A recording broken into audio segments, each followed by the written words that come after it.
Depuis le Covid, c'est tout l'hôpital qui tousse. Mais le secteur le plus malade, c'est la chirurgie. Une unité entière de 30 lits a déjà été fermée.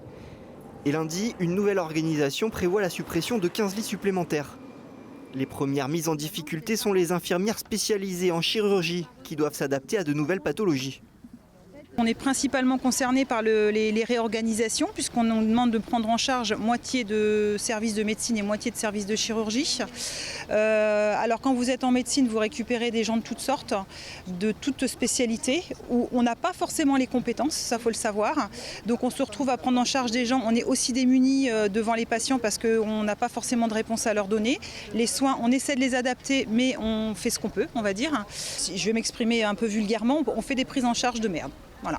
Les patients ne sont pas pris en charge correctement, c'est scandaleux. Et aux prises en charge qui se dégradent, il faut ajouter les interventions déprogrammées. Plus de 110 opérations ont été annulées du jour au lendemain depuis le mois de janvier. Les gens, oui, on leur dit qu'ils ne peuvent pas être opérés. Voilà. Alors il y a des gens qui quand même ont des pathologies graves, des gens qui aussi ont un employeur et s'organisent pour être en arrêt de travail et qui ne peuvent plus être opérés. Une situation d'autant plus incompréhensible pour le personnel et les syndicats qu'ils alertent depuis plusieurs années sur la dégradation des conditions de prise en charge des patients. Ce qui nous fait peur, c'est qu'en fait, que ça s'aggrave, c'est un fait. Ce qui nous fait peur, c'est qu'on ne nous propose rien.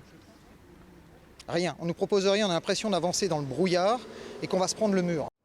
Jeudi, c'est le président du conseil départemental qui tentait d'attirer l'attention du ministre de la Santé sur la situation.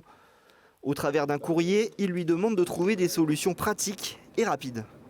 On se réjouit toujours de l'augmentation de l'espérance de vie dans notre pays, mais en réalité, je crains qu'à travers un certain nombre de moyens différés pour des interventions comme celles qu'on évoquait en chirurgie, effectivement, on vienne pénaliser un certain nombre des habitants et donc on ne leur donne pas les mêmes capacités, les mêmes moyens qu'on devrait leur donner avec un système de santé performant. On veut qu'il y ait des résultats concrets et rapides parce qu'il y va de la santé des Sartoises et des Sartois. Le personnel médical et paramédical revendique aujourd'hui une réaffectation des lits vers la chirurgie. Et ça ne sera possible qu'avec des recrutements supplémentaires.